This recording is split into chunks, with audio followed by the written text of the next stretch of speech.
8h36, iniciando a conversa de redação, participação do Eduardo Costa, do Júnior Moreira e da nossa colunista de economia, Rita Mundim. Você, ouvinte Tatiaia, também pode participar, opinando pelo WhatsApp do jornalismo, 99996-7074.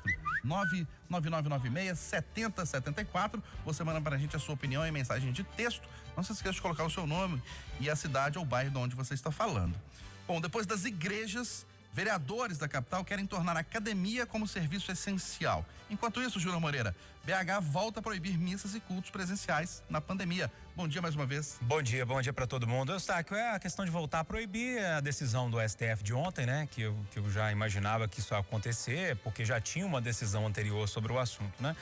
Agora, sobre a questão dos vereadores, tentando mais um setor aí como essencial, fica difícil, porque na Câmara tem representante de todos os lados, né? Tem representante das igrejas que conseguem lá votar um projeto para deixar as igrejas abertas.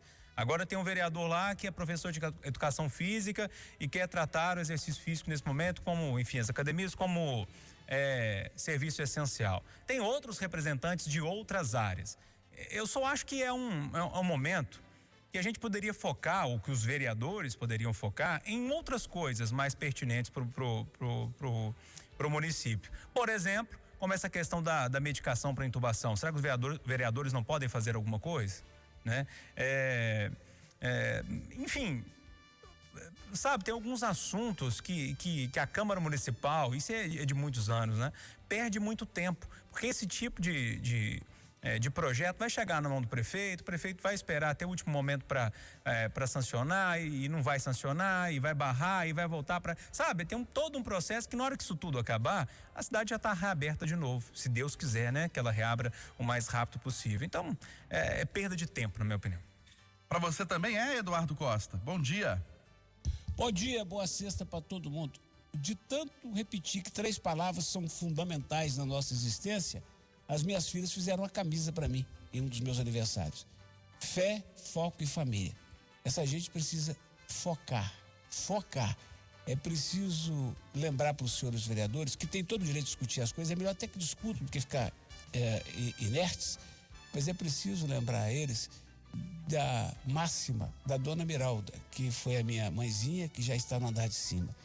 Ela, quando eu fazia alguma arte na igreja, desrespeitoso, como sorrir fora de hora, ou conversar, ou que chegava numa festa e avançava com muita sede na mesa de doces, ela dava uma olhada e falava assim: lá em casa a gente conversa. Sua mãe falava isso com você, tá? Demais da conta. Sua mãe falava isso com você, Júnior? Na verdade, ela só rapava a garganta assim, Eduardo. Aí eu já sabia. E meu pai era só no olhar, ele dava aquela olhada assim, a gente já tremia todo. O meu pai também era no olhar. Essa gente precisa aprender isso. Ô, gente, deixa o jogo andar, vamos focar na vacina. Depois a gente discute essencialidades. Rita Mundim, a sua avaliação dos vereadores querendo tornar a atividade física como essencial e Belo Horizonte voltando a proibir missas e cultos presenciais na pandemia depois da decisão do Supremo. Bom dia mais uma vez. Bom dia a todos. O que eu vejo nisso, pra vocês verem, todo mundo quer ser essencial. O que isso quer dizer? Todo mundo quer funcionar.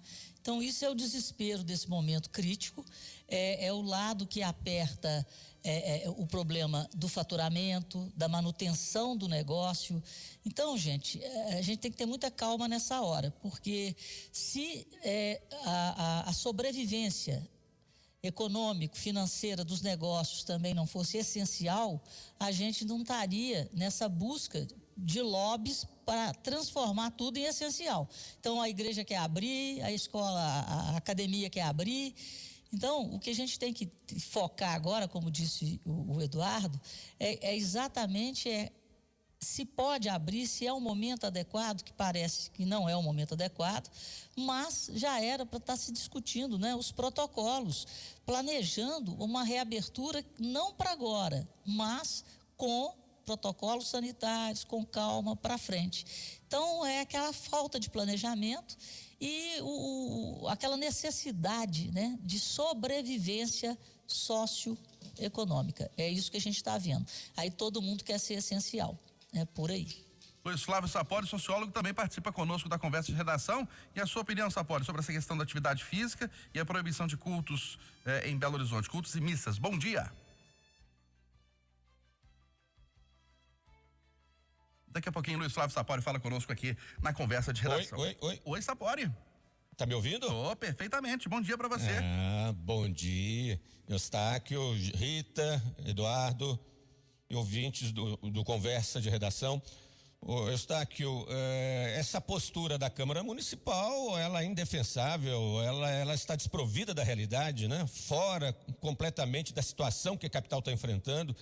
Eu esperava que os vereadores estivessem acompanhando a situação das UPAs, né? Os vereadores estivessem acompanhando a situação caótica das UTIs, né, da superlotação de leitos nos hospitais da capital. Então, na verdade, a Câmara Municipal quase que está sabotando, né, a política de isolamento social, que é imprescindível, ela é inegociável, ela é a única solução para o momento. Então, não adianta querer flexibilizar a noção de serviços essenciais. A Câmara de Vereadores de Belo Horizonte devia estar em sintonia com a Prefeitura, em sintonia com a cidade, para enfrentarmos esse grave momento da pandemia. O Supremo Tribunal Federal manda o Senado abrir uma CPI para analisar possível omissão do governo federal no combate à Covid-19.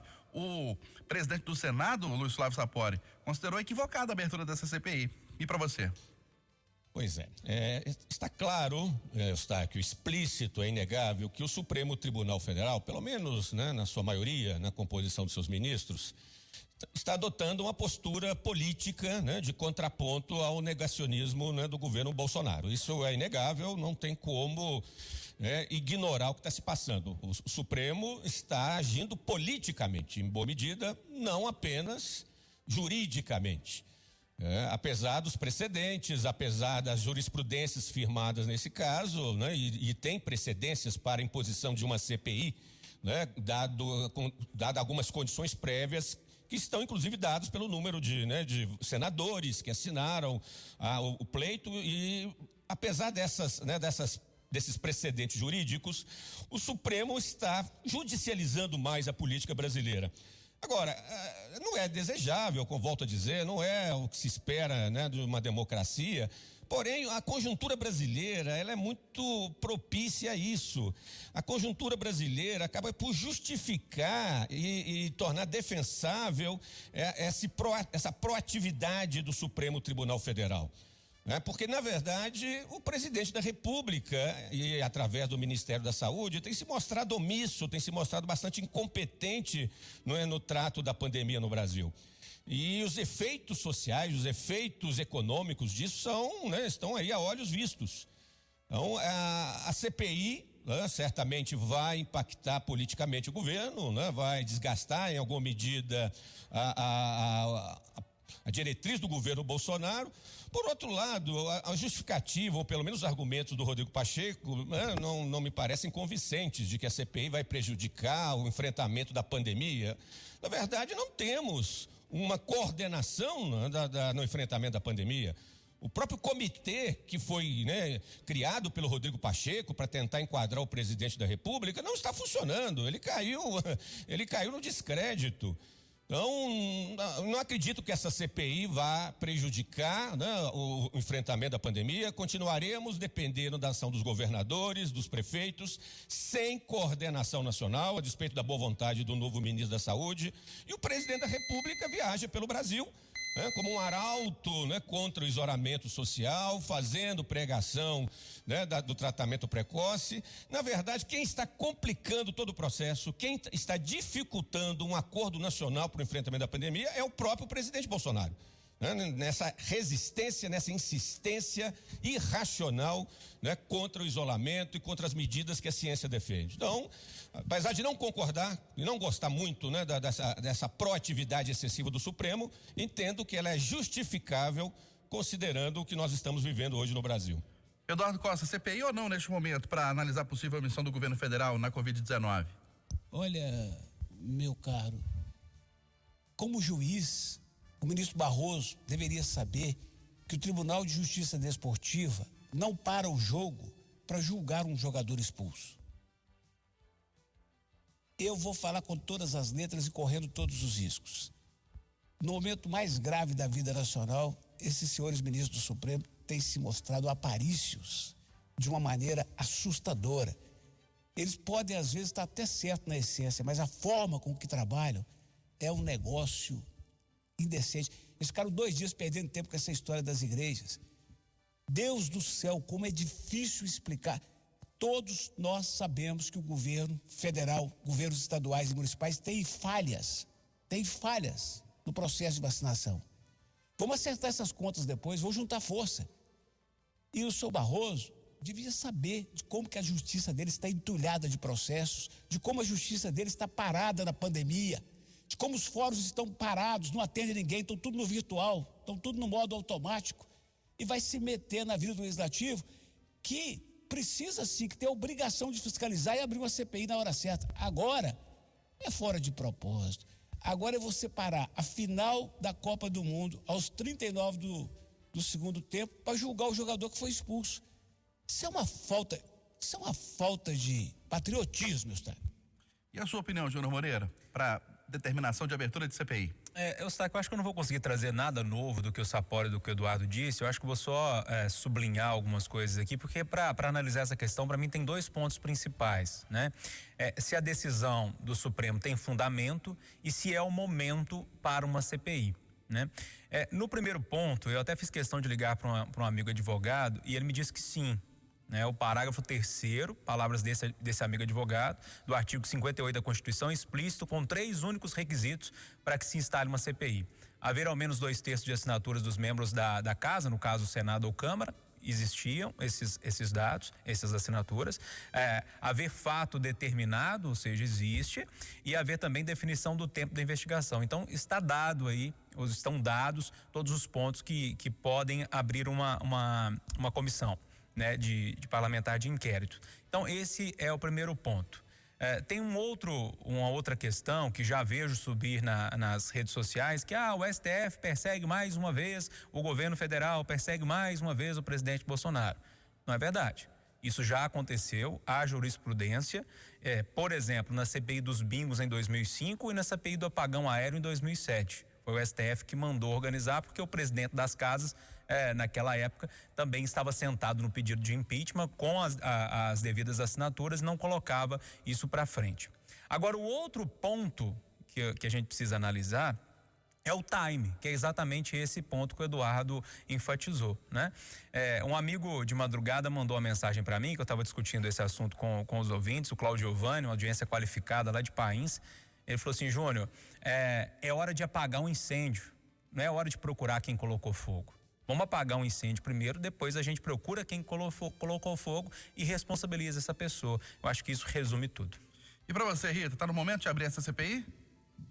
A nossa jovem democracia, ela ainda sofre desses petis de um poder querendo se sobrepor ao outro. E essa politização do vírus tem causado muito mal no foco. O Eduardo falou hoje, em foco, né? Foco, família e fé. A hora agora é de solidariedade, é de foco no combate ao problema. E usando aí o jargão do fogo, tá parecendo Big Brother, é fogo no parquinho, não tá na hora de prova de líder, não. Ninguém tem que mostrar quem é o líder. Nós somos representados pelos 3 poderes.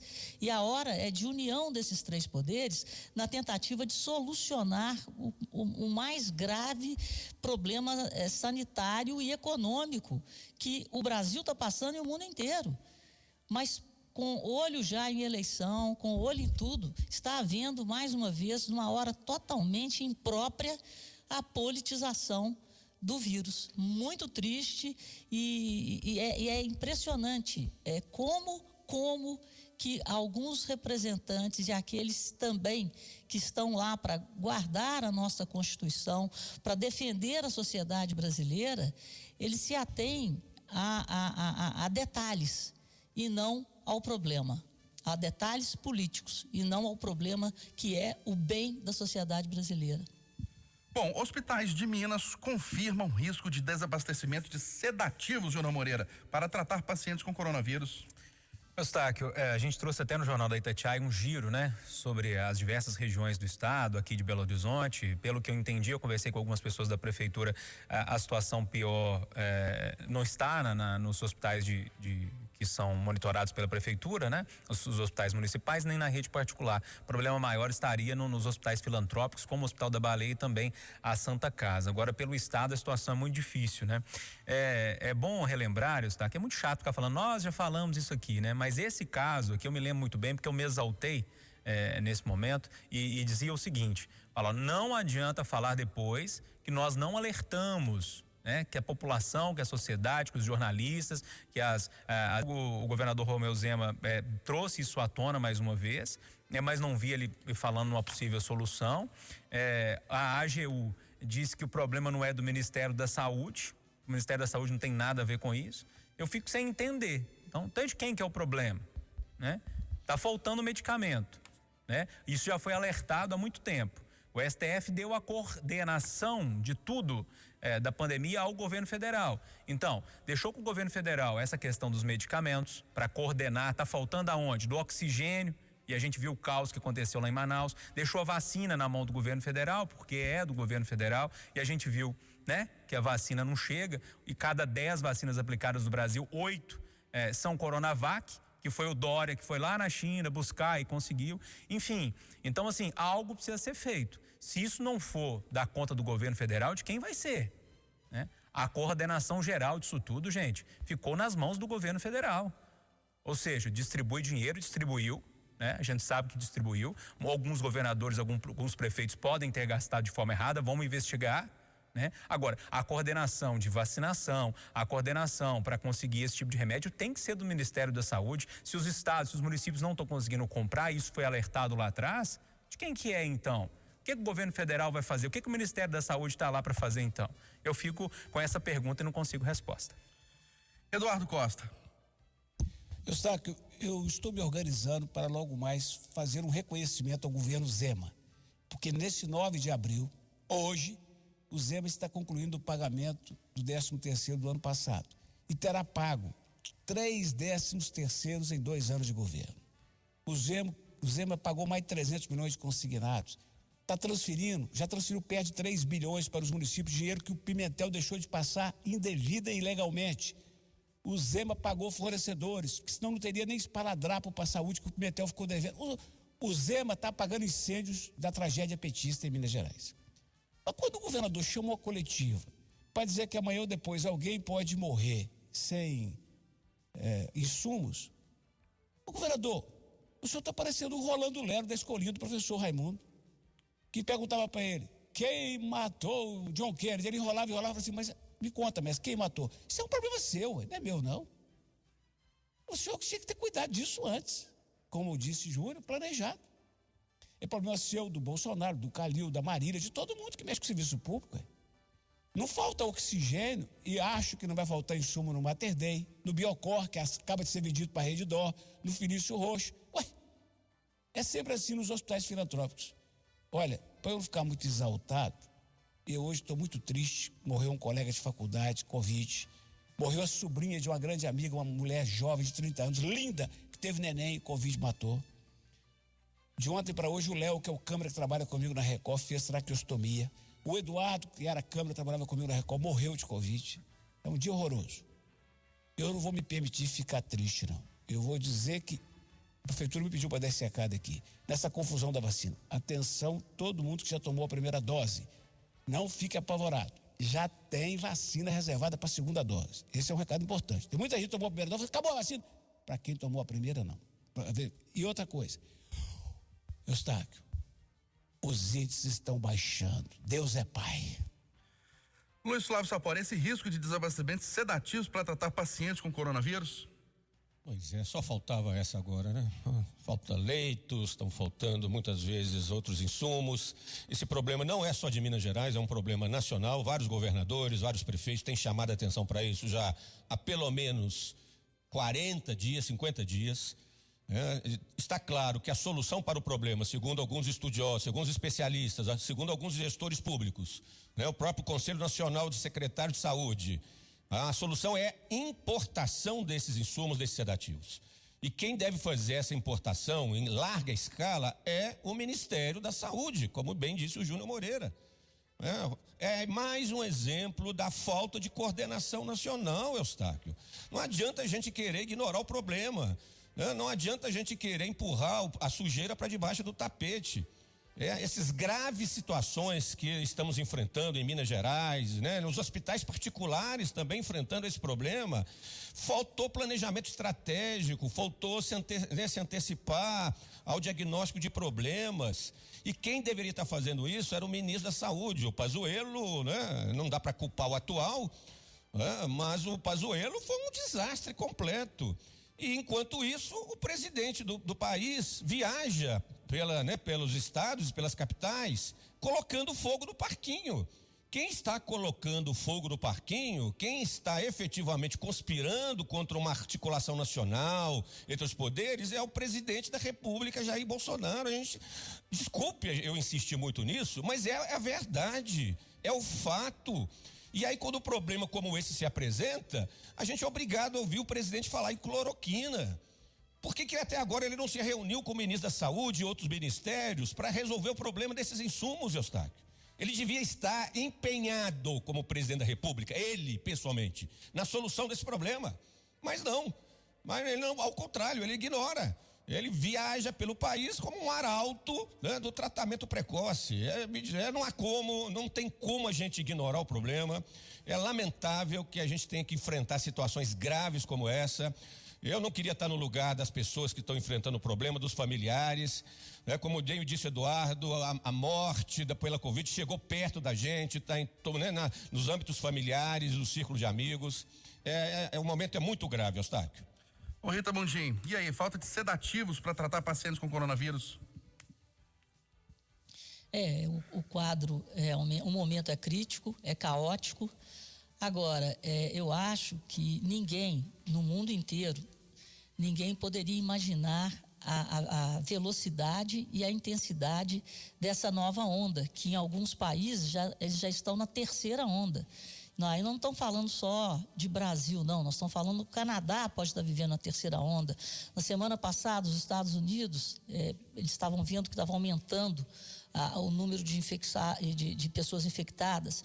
O que eu quero dizer com isso tudo, gente, é que realmente faltou planejamento, mas ninguém jamais conviveu com esse vírus, porque ele é inédito, e ninguém tem condições de antecipar aquilo que não conhece. Então, poderia ter havido um conservadorismo maior, mas o que eu acho também é que todos os governos municipais, os governos estaduais, a própria União, foi pega de surpresa com a intensidade e a velocidade dessa segunda onda, e a gente vê isso acontecendo na Europa, em vários países do mundo. Então, assim, não é que faltou conhecimento de uma coisa que era desconhecida da humanidade. É tempo de guerra, Terceira Guerra Mundial. Mais solidariedade e mais compreensão dos problemas e da intensidade deles. Sinal eletrônico da Itatiaia vai marcar 9h em ponto em Belo Horizonte. Final do Jornal da Itatiaia, primeira edição desta sexta-feira. Apresentação Aline Neves e Eustáquio Ramos. Vem aí o Acirantão. Ótimo dia a todos.